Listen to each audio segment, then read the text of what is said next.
Hello, it's Psychic Cynthia here, and welcome, greetings on this evening as we are gearing up soon for the upcoming solar eclipse.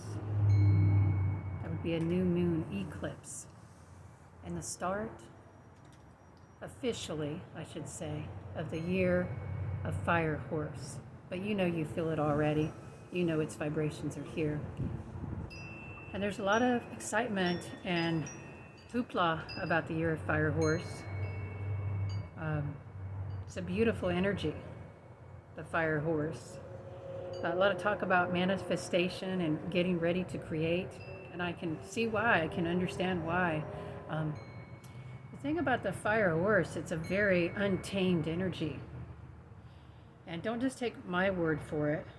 Don't just look at what you read in a book. I'd encourage you to go within in your meditations and attune with the Fire Horse.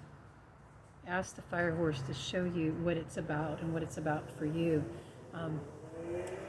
But Fire Horse is the wildest of all the horses in the Chinese zodiac, in the Asian zodiac. Speaking of wild, that was my cat. One of them moving the camera stand. I guess he's feeling Fire Horse. And with this New Year, the Asian New Year, the Chinese New Year, zodiac New Year, I should say, too, beginning with a solar eclipse, not just a regular new moon, but with a solar eclipse. This is a double energy of disruption, because Fire Horse is very much a disruptor.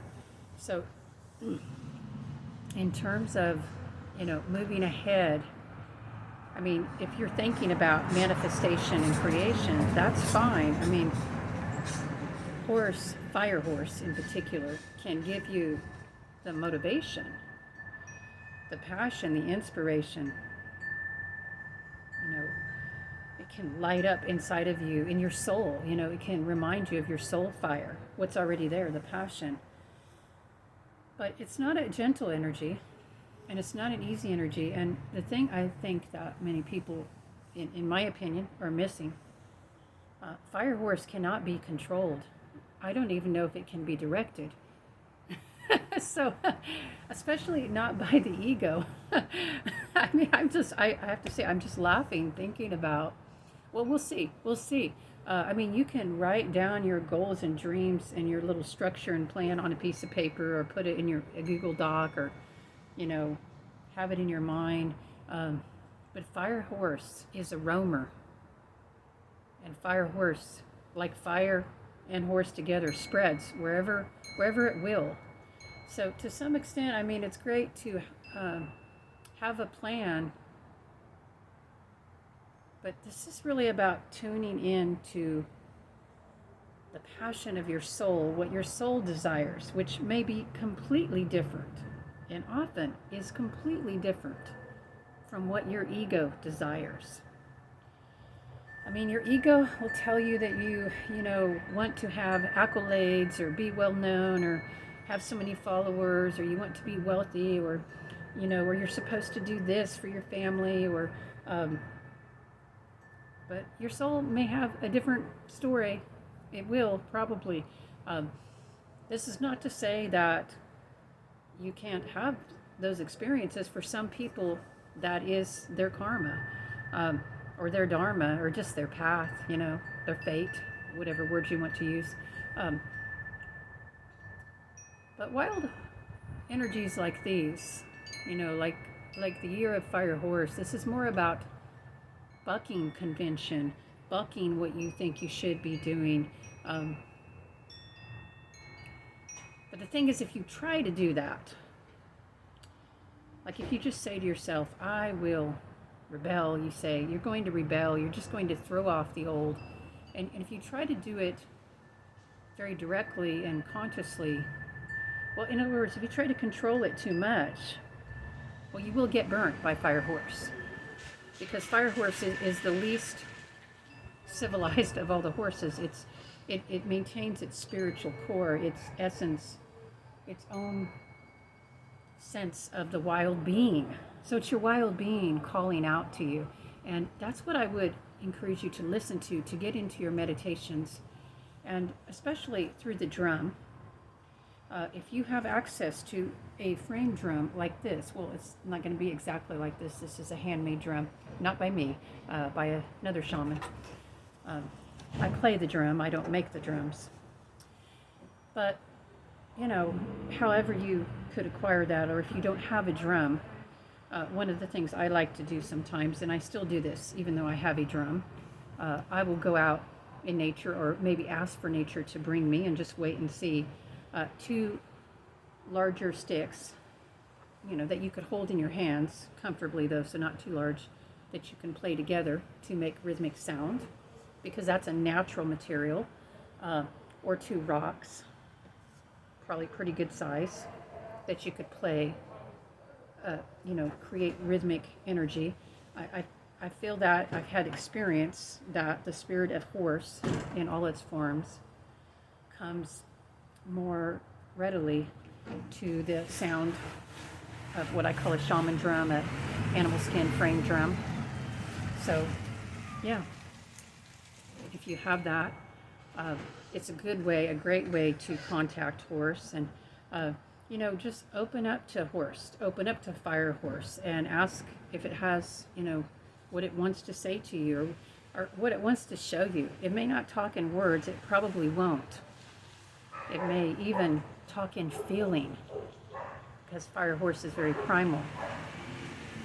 But however, you know, you experience the downloads, the inspiration, the connection to fire horse, do be sure to connect, because this is one of those energies that, you know, it can burn us. I mean, it's very exciting, but exciting isn't always pleasant. I want to remind you. So, don't we live in exciting times now? And it sure the hell ain't always pleasant, is it? Anyway, I laugh because otherwise I would cry about it. But then from the perspective of the soul, you know, it's good to remember we're living in multi-dimensionality. So this 3D experience is just one part of our experience. And, you know, when I tune into Fire Horse, some of the other archetypes or actual spirit energies that speak to me at the same time, from some very different traditions, just a couple. I'll just say a couple. We know, well, some of us know, Odin's horse, the 8-legged horse, Sleipnir. And the 8 legs to me represent travel between the other 8 dimensions of reality. In the Nordic understanding, there's 9 worlds, so we have Midgard, and then, yeah, excuse me, it's 9-legged horse.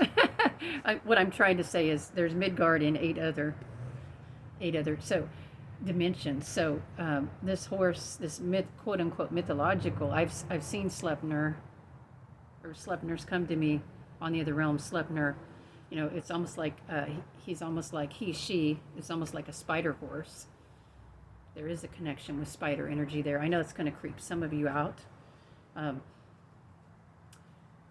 I have received visions, and I have seen in the physical world and been called to for this year of fire horse. I have been also shown the spider's web is somehow part of the emphasis for this year. Not just the spider's web. So I think maybe talking to Fire Horse about that, and also meditating on Sleipnir, Odin's horse, might be a good way of connection for some of you. Not for all of you. You're not all going to resonate with that. And then from a very different mythos, we have, of course, in the more Christian tradition, the 4 horsemen of the apocalypse. And I won't go into all that there, but maybe I'll do that in another video. Okay? I'm not saying we're in the apocalypse. I mean, I pretty much think we've already lived through one apocalypse, at least in my life. Maybe we're going to live to another. I mean, if you just think of the apocalypse like Ragnarok as a time of cleansing, destruction, and rebirth, I mean, an intense time, not just like a little time. Yeah, we're going through that transformation. Some people might say it's the ascension, the birthing of the new earth. Um, it's interesting to me that the four horsemen are associated with that, and we're in the year of fire horse. Um, one possible way to think of the four horsemen is representing, even though there would be five horses in the Asian astrology, but we could also think of it in terms of the four elements of the West and four different, types of energy. So that's just a little something to get you started. But yeah, fire horse. We're about to officially begin that. And, this could be the year that you get going, you get galloping. I do encourage you to hold a higher spiritual vision for the world and your life. This is not the same as just jotting down goals on paper. I said hold a higher spiritual vision. What is that higher vision? You can call it a purpose, a meaning, a joy, a reason to get out of bed in the morning. Priorities. What are your priorities? What's your main three priorities? Who are your main three priorities? What are your main three priorities? It is, even though we can't control this energy, and I cannot emphasize that enough, in what I've seen at least, maybe you'll see something different. Let me know. If you go in and you meditate and commune with Fire Horse and it shows you something different, let me know. But so far, I've seen that we cannot control this energy. We cannot predict it. We might be able to direct it, or the way I look at it is, I don't even think we can direct it, actually. I really don't, from what I've seen. Maybe I'll get more information and this will change later, my perspective. But for now, I see that we can shape a pathway. We can offer the energy of Fire Horse a pathway, a higher path. The horse is going to go bucking somewhere. It's going to go running down somewhere. It's going to spread somewhere. So fire needs wood, okay? And I won't get into that lesson, but if you know anything about Chinese medicine, Chinese astrology, you understand 5 elements. Fire loves wood. Wood feeds fire. And, we have to give the fuel. Wood is inspiration, among other things. It's those higher ideas. So, or it could be the lower ideas in sort of a shadow way. So look at what you're dwelling on. And are you giving your inner fire horse any higher fuel? Are you saying, this is the higher path I want to focus on? This is the path of meaning, or Fire Horse reminds me a little bit of Sagittarius, which is the centaur, half horse, half human. So Sagittarius is the archer, always aiming higher, right? So Fire Horse wants something to go a-questing for. It wants to hunt. In the Asian astrology, the tiger, the dog, and the horse, these are the hunters. So your Fire Horse is restless. It must hunt. Are you giving it something to hunt for other than, chasing down theories online, or, gossiping, or, I'm not saying you do any of these things, by the way, but, actually I'm saying we all have done some of these things. Okay, have we not? So, and that's fine. And maybe in other years, it wouldn't matter so much. But when you have this intense energy, this fire, this passion, this restlessness, this desire to roam, you can roam and ride up the mountain into the beautiful lagoons, to the beautiful soothing places, to the healing places, to the higher realms of inspiration. You can put down those pathways with your mind, with your intentions. You can open the door, show your Fire Horse, this is where you'd like to go. Or you can ride down the lower roads. You can take the pathways to hell, quote unquote. And by hell, I mean your own inner hells. You can take the pathways to inner suffering. These signs, whether we're talking about the animal signs, which are very powerful, these totems, these archetypes, especially the earthly archetypes of the animal totem signs, they are neutral. They are not bad or good. They are not, some people say Fire Horse is destructive, but it doesn't have to be. Or maybe it can be positively destructive. It can be cleansing. It can be healing. It is dependent upon your interaction with it to some extent. And also your karma, what kind of baggage you're carrying. If you've been carrying a bunch of baggage for the last 10 or 20 years, or if you've even been carrying some intense baggage for the last year and you're holding on to it, well, guess what? Fire Horse is going to be bringing that up to the surface. It is not a punishment if that happens. It's just trying to help you heal, okay? I wish more people would see that when we're going through suffering, even the suffering we're going through right now as a country and a world, this is the universe trying to bring things to our attention to help us to heal. Not that it doesn't hurt sometimes, not that it isn't uncomfortable. Yeah, I mean, there's probably going to be some uncomfortable times in Fire Horse, but then again, it'll be exciting. Might be fun for some people. Maybe we make our own fun, too. We make our own fun. That could be a priority. Why not? I think a lot of us could use some more fun right now. The world's gotten really serious, and if I think that, it must be pretty bad because I'm a Capricorn, the most serious of signs. Alrighty. Well, I hope you found this helpful. And in closing, I'd like to leave you with a little blessing. If I can find my mallet from the drum. And perhaps Fire Horse will speak through the drum for a moment. Bright blessings, much abundance, much love, inspiration, hope, and grand adventures in the year of Fire Horse for you and beyond.